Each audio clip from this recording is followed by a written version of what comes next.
ابھی یہ ریزولوشن ہم نے آپ کے سامنے آپ کو دکھائی ہے. کل ہمارے تقریباً 13-14 ایم این ایز نے یہ ریزولوشن ڈرافٹ کی ہے. ابھی یہ ریزولوشن ہم اسمبلی سیکریٹریٹ پہ داخل کر رہے ہیں. آپ کو پتہ ہے کہ ہمارا لیڈر عمران خان اس کو جس طرح ایک من گھڑت غیر قانونی اور غیر اخلاقی طور پر ان کو خلاف مقدمات بنائے گئے ہیں اور اس کی وجہ سے وہ آج جیل میں ہیں. ہم آج یہ قرارداد اسمبلی میں پیش کر رہے ہیں کہ عمران خان کے خلاف جتنی مقدمات ہیں وہ فی الفور واپس لی جائیں. شاہ محمود قریشی صاحب، چودھری پرویز الہی صاحب، جو ہمارے خواتین اور ہمارے دیگر رہنما جو اس وقت جیلوں میں ہیں اور قید و بند کی صعوبتیں جو ہے نا وہ جھیل رہے ہیں، ہمارا مطالبہ ہے کہ ان کو فوری طور پر رہا کیا جائے.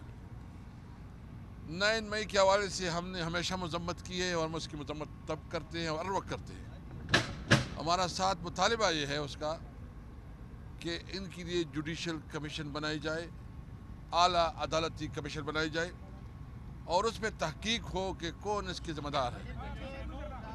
جو بھی ان کے ذمہ دار ہیں ان کے خلاف جو ہے نا قانونی کارروائی کی جائے. آج ہم اس لیے ادھر آئے ہیں ہمارے سارے ایم این ایز. انشاءاللہ ہمارا جو اگلا اجلاس ہوگا ہم اس قرارداد پہ بات کریں گے. ہم حکومتی وقت سے پوچھیں گے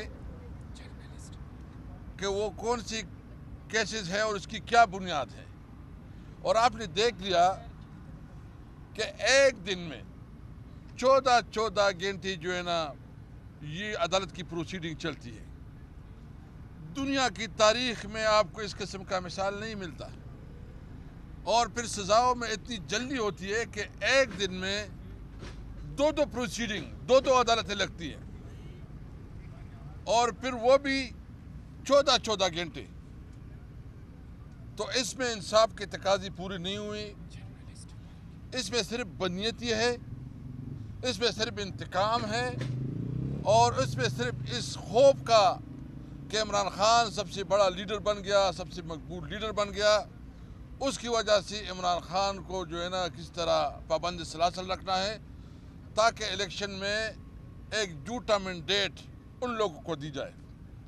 اور آپ نے دیکھ لیا کہ ایک طرف یہ ظلم ہو رہا ہے اور دوسری طرف جس طرح ہمارے مینڈیٹ پہ ڈاکہ ڈالا گیا.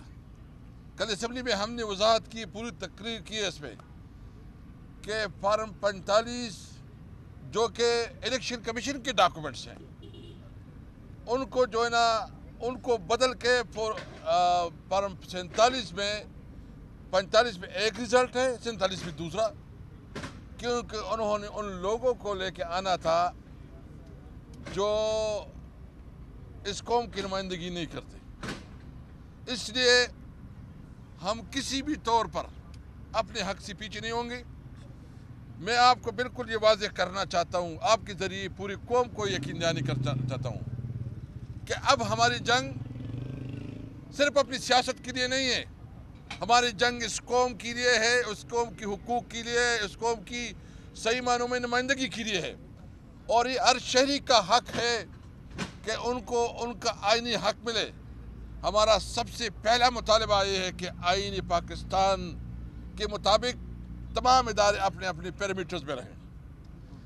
ہم صرف جو جدوجہد کریں گے وہ قانون اور آئین کی بالادستی کے لیے، رول آف لا کے لیے، آزاد جوڈیشری کے لیے کہ ہماری عدلیہ آزاد ہو اور وہ کسی کے خلاف اس کا جو ایک بائسڈ اپروچ ہے، معذرت سے کہتے ہیں، وہ نہ ہو بلکہ وہ انصاف کے مطابق فیصلے کرے. اور ہم اب بھی توقع رکھتے ہیں، یعنی کل جو فیصلہ ہوا ہے ہمارے خواتین کی سیٹیں کو جس طرح چھینا گیا ہے، یعنی ایک طرف آپ نے ہم سے ہماری سیٹیں چھینی، ہماری تقریباً 180 سیٹیں بنتی ہے وہ چھینی، اور پھر جو ہمارا مینڈیٹ 3 کروڑ سے زیادہ ووٹ تحریک انصاف کو پڑے ہیں ان کو آپ عزت نہیں دے رہے ہیں، ان کو آپ عزت نہیں دے رہے ہیں. اور نواز شریف کا جو خود یہ نعرہ تھا کہ ان کو عزت دو، وہ نواز شریف نے جو جتنا ووٹ کو بھی عزت کیا، شاید تاریخ میں اتنا ووٹ کی بھی عزتی نہیں ہوئی جو نواز شریف نے کیا ہے۔ ایک جعلی وزیر اعظم بن گیا ہے، اس وقت بیٹھ گیا ہے، اور ایک جعلی وزیر اعظم کس طرح اس ملک کو اس مسائل سے نکال سکتے ہیں، کس طرح اس کرائسس سے نکال سکتے ہیں۔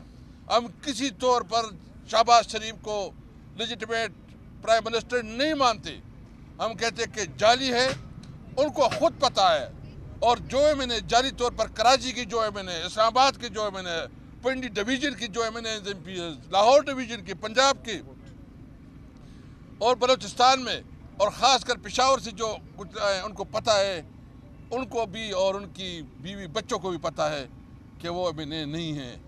اور جس طرح اگر اس طرح الیکشن ہوتی ہے تو ملک کیسے بچے گا؟ مجھے تو ڈر ہے خدا نہ خواستہ اس ملک پہ بغاوت نہ آ جائے، اس لیے ہم مطالبہ کرتے ہیں، ہم آئینی پاکستان پہ یقین رکھتے ہیں، جو ایک ہمارا جس پہ پوری قوم متحد ہے کہ آئینی پاکستان کے مطابق جو ہے اس کو ملک کو چلایا جائے۔ انشاءاللہ ہم اپنی تحریک جاری رکھیں گے، یہ بات بالکل واضح ہو، اور میں آپ کو بتاؤں گا کہ انشاءاللہ اس کے بعد ہم ان تمام سیاسی قوتوں کو اکٹھا کریں گے جن کی اندازی کے اوپر جو ہے نا اپنے تحفظات ہیں، اور ہم ایک بڑے لیول پہ ہے، لیکن جو بھی ہم تحریک چلائیں گے وہ قانون اور آئین کے اندر رہتے ہوئے اپنی جدوجہد چلائیں گے۔ اور اس کے بعد جو ہے نا یہ بات بالکل واضح ہے، اگر ہمیں ہمارا حق نہیں ملتا تو ہمارے پاس کوئی راستہ نہیں ہے کہ ہم انشاءاللہ اس کے بعد ہم سڑکوں پہ نکلیں گے اپنی مطالبات کے لیے تمام صوبوں سے، اور اس کے لیے ہم پورا منصوبہ بندی کر رہے ہیں، یہ ہمارا حق ہے، ہم اپنا حق چھین کے لیں گے انشاءاللہ تعالی۔ دیکھیں ہم جو ہے نا ایک تو جو انہوں نے یہ خواتین کے ہمارے جو سیٹیں چینی ہیں، یعنی مینڈیٹ لوگوں نے تحریک انصاف کو دیا ہے اور یہ تقسیم کر رہے ہیں۔ ابھی یہ الیکشن کمیشن جو ہے نا، یہ الیکشن کمیشن تو الیکشن کمیشن رہا نہیں، یہ تو ایک پارٹی بن گئی ہے۔ ہم مطالبہ کرتے ہیں کہ الیکشن کمیشن چیئرمین سمیت تمام مستعفی ہو، اور اس کے خلاف جو ہے نا ہم مشورہ کر رہے ہیں کہ اس کے خلاف ہم جوڈیشل کمیشن میں جو ہے کیس لے کے جائیں۔ انہوں نے تو اس ملک کا بیڑا غرق کر دیا، اس نے تو اس عوام کی مینڈیٹ پہ ڈاکہ ڈالنے کی ذمہ دار یہ الیکشن کمیشن ہے جس طرح کے یہ فیصلے کر رہے ہیں۔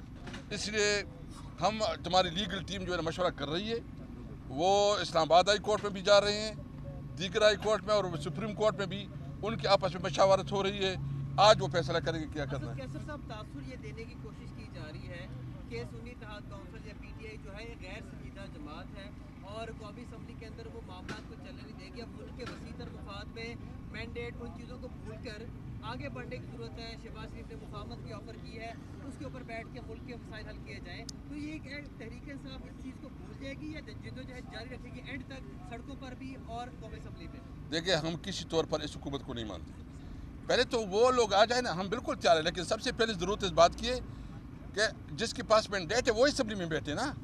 اگر کسی کو عوام نے مسترد کیا ہے اور آپ مجھے اسمبلی میں وہ بٹھا لے، مطلب اسلام آباد میں 20-20 ہزار ووٹ تو اس کو ایڈوانس میں مل گئے تھے، آئی جی بھی اسلام آباد اور جتنی پولیس کے آفیسرز ہیں جو کمشنر ہیں وہ سب اس کے ذمہ دار ہیں۔ ہم تو اس کے خلاف قانونی کارروائی کریں گے، آئی جی کے خلاف بھی کریں گے، سب کے خلاف کریں گے۔ دیکھو یہ ہمارا ملک ہے، ہم اپنا قانونی رائی جنگ لڑیں گے، جس نے ہماری حقوق پہ اور عوام کے حقوق پہ ڈاکہ ڈالا ہے وہ اس قابل نہیں ہے اس کے ساتھ بات کی جائے۔ اچھا سر، کیسے صاحب یہ بتائیے گا، آپ کی جو مخصوص نشستیں گئی ہیں کیا یہ ریورس ہو سکتی ہیں؟ آپ اس بارے سے تفصیل سے بتائیے گا کہ آپ نے کتنی فائٹ کی اس کے لیے؟ دیکھیں ہم تو قانونی جنگ لڑیں گے، ہم جو ہے نا اس کے خلاف عدالت پہ جائیں گے۔ یہ جو فیصلہ ہوا ہے اس میں تو کوئی مطلب یہ تو ایسا ہے کہ یہ کھلا مذاق ہے، اس فیصلے کی تو کوئی قانونی حیثیت ہی نہیں ہے۔ اس کے خلاف انشاءاللہ جتنے فورم ہے اس پہ ہم اس بات کو اٹھائیں گے۔ اور میں ایک اور بات بتاؤں، اچھا اس طرح کا ہوا ہے کہ ایک پارٹی ہے باپ، جس کی کے پی کے میں انہوں نے کوئی پہلے سے کوئی نہ وہاں داخلے کروائی تھی، نہ اس کی جو ہماری ایک پوزیشن تھی۔ باپ کو جو ہے نا انہوں نے بعد میں الیکشن کے بعد اپنی جو ہے نا خواتین کی نامینیٹ کیا اور ان کو ادھر جو ہے نا ریزرو سیٹ مل گئی ہے۔ اور یہ ایک ملک دو دستور نہیں ہو سکتے کہ باپ کو تو آپ ایک کام کر سکتے ہیں، اس کو کلیئر پوزیشن دے سکتے ہیں، اور یہاں ہمیں جو ہے نا اس طرح رکھتے ہیں۔ یہ ایک ملک میں دو دستور نہیں چلتے، پاکستان جو ہے نا سب کا ہے، آئین کی بالادستی اور قانون کی بالادستی کے لیے ہم اپنی جدوجہد رکھیں۔ یہ بتائیے گا کہ 9 مئی کے مقدمات جو آپ نے قرارداد جمع کرائی، اس میں